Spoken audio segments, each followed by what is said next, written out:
Today in this video, I'll show you how can you link your Binance account to Google Authenticator. So let's jump right into it. First, we need to go ahead and open Binance and then tap right in the top left corner on your icon. From here, tap on the gear icon to go to your settings. From settings, scroll down till you find security and then go ahead and tap on it. From security, now tap on Authenticator app. In the bottom right here, tap on enable. And then from this screen, you need to go ahead and copy the code or the key in the top right corner right here. So tap on copy. Then you need to go to open the Authenticator app. It won't let me record for security reasons, but I'll show you what happens. Tap on the plus in the bottom right corner, then tap on enter a setup key. You'll get a place to paste that key in and then name the key. Of course, I'm going to name it Binance. And then from here, you get a bunch of keys or codes that you want to copy. Copy one of them and go back to the Binance app.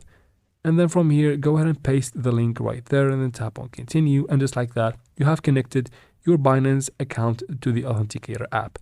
And that is it for this video, guys. I hope it was useful. Please like and comment down below.